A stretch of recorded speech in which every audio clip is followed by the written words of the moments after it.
Chemical properties of ether में बच्चों एक और महत्वपूर्ण टॉपिक पढ़ेंगे जिसका नाम है फ्रीडल क्राफ्ट रिएक्शन। बहुत ही महत्वपूर्ण टॉपिक है बच्चों और उतना ही आसानी से आपको समझ में आएगा, इसकी मैं गारंटी देता हूँ। तो बच्चों लिखा जाए फ्रीडल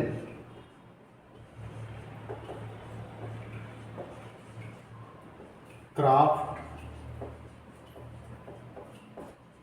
रिएक्शन। इसमें बच्चों दो टर्म आता है।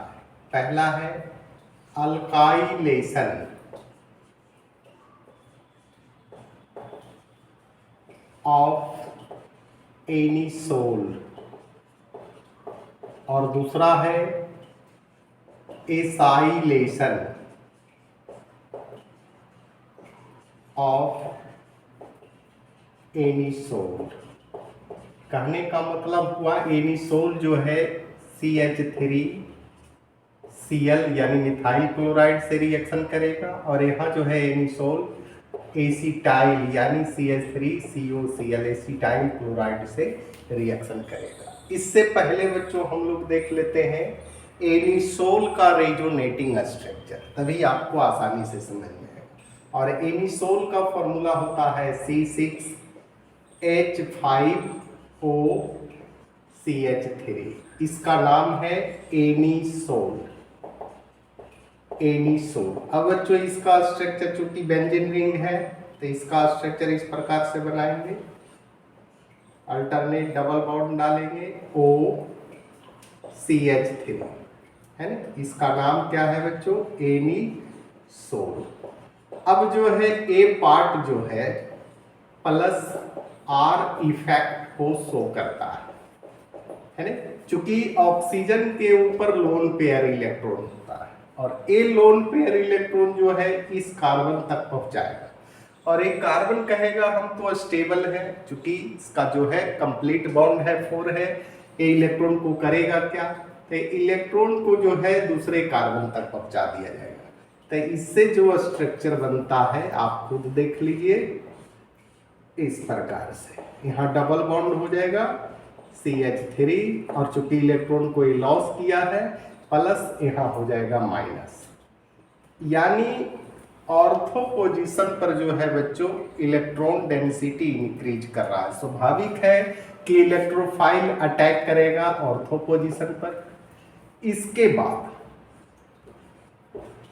ये जो है इलेक्ट्रॉन जो है इस कार्बन पर पहुंचाएगा और एक कार्बन पुनः इस कार्बन पर पहुंच जाएगा।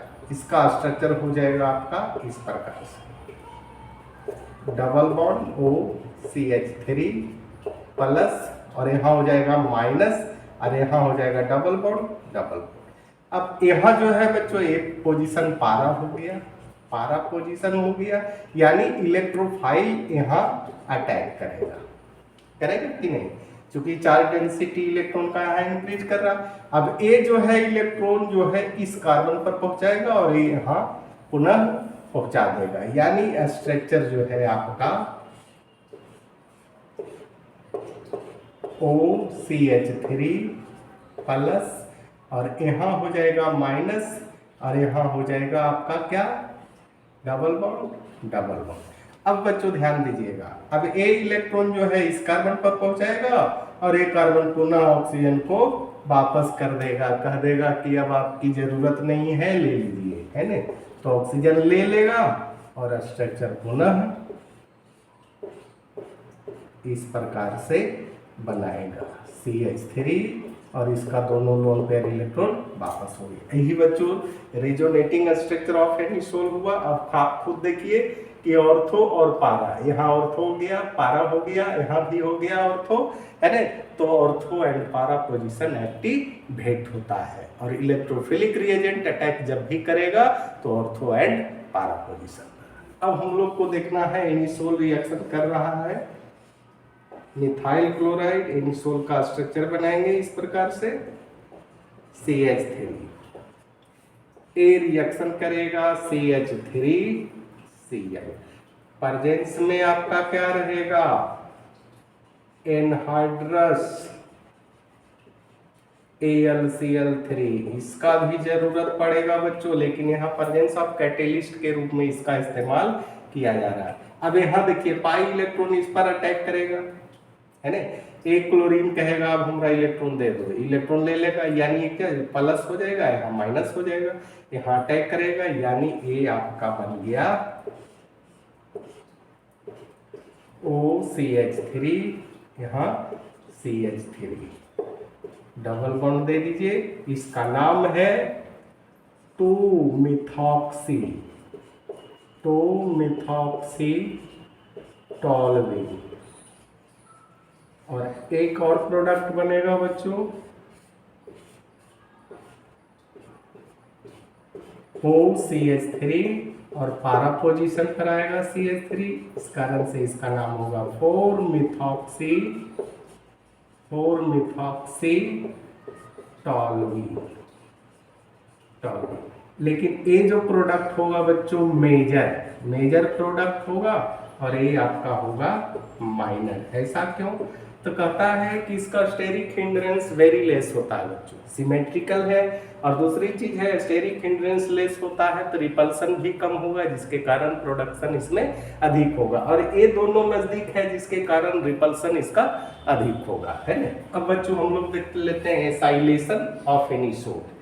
फिर से एक बार स्ट्रक्चर बनाइए एनिसोल का इस प्रकार से OCH3 और यहाँ इस बार CH3CO ऐसे कर दीजिए, समझने में आसान होगा।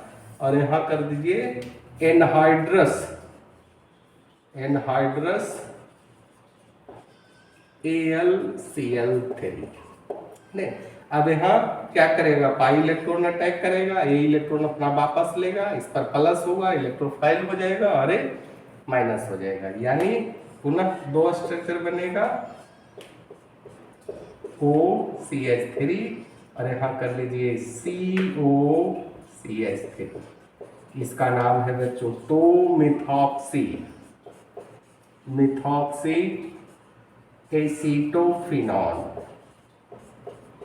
अगर नोमेनक्लेचर नहीं पढ़ा हुआ है तो पीछे जाके देखिए, सारा चीज दिया हुआ है बच्चों, सिर्फ आपको उलटने और पलटने की आवश्यकता है। यहाँ हो जाएगा अल्टरनेट डबल बॉन्ड, यहाँ हुआ, यहाँ हुआ, यहाँ हुआ OCH3 और यहाँ हो जाएगा आपका C डबल बॉन्ड OCH3। इसका नाम है 4-मिथॉक्सी एसीटोफिनॉल। बच्चों यहाँ तक छाप लीजिए, इसके बाद इसका हम लोग देखेंगे मैकेनिज्म। 50% मैकेनिज्म तो बच्चों आपने देख लिया है, सिर्फ इसको उतारना है। अब बच्चों यहाँ लिखा जाए मैकेनिज्म, और बहुत आसान है क्योंकि पूरा में आधा मैकेनिज्म तो आपने देख लिया है। पहला है जनरेशन ऑफ इलेक्ट्रोफाइल। अब इलेक्ट्रोफाइल का जनरेशन कैसे करेंगे, यहाँ ध्यान दीजिएगा। CH3 है, Cl है, और यहाँ जो है बच्चों AlCl3 है, जो लिविस के अनुसार लिविस एसिड है। लिविस एसिड कैसे है, तो electron deficient molecules, electron deficient molecules है। अब इलेक्ट्रॉन डिफिशिएंट मॉलिक्यूल्स क्यों कहा जाता है, शेयरिंग के बाद भी ऑक्टेट कंप्लीट नहीं होना, इलेक्ट्रॉन डिफिशिएंट। अब ये क्या करेगा, ये दोनों के बीच में कोऑर्डिनेट बॉन्ड का फॉर्मेशन होगा, और जिसके कारण ये दोनों के बीच का बॉन्ड क्या होगा, वीक हो जाएगा, और उस स्थिति में ए इलेक्ट्रॉन को खींच लेगा, ये बनाएगा CH3 जो कि इलेक्ट्रोफाइल है, और यहाँ क्या हो जाएगा AlCl4 माइनस, है ना। अब बच्चों यहाँ हम लोग देखते हैं एनिसोल से करवाना है, एक और है उसको भी देख लीजिए। CH3COCl एसिटाइल क्लोराइड है या इथेनॉइल क्लोराइड भी इसको कहेंगे। यहाँ जो है एनहाइड्रस AlCl3 है, वही फंडा यूज होगा। CH3CO यहाँ कर दीजिए इस प्रकार से, और यहाँ कर दीजिए AlCl3। और यहाँ जो है CH3 CO plus AlCl4 plus कर दीजिए, हो गया। एक एक एक कीजिएगा तो दूसरा का अपने आप समझ जाइएगा। अब बच्चों यहाँ ध्यान दीजिएगा, ये जो है आपका एनिसोल है, इस पर लोन पेयर इलेक्ट्रॉन है, अभी आपने देखा है। यहाँ जो है आपका क्या है, इलेक्ट्रोफाइलिक रिएजेंट है। अब यहाँ करेगा, ये इलेक्ट्रॉन इसको देगा, ये इसको देगा, यहाँ माइनस होगा प्लस होगा, और डायरेक्ट आप लिख दीजिए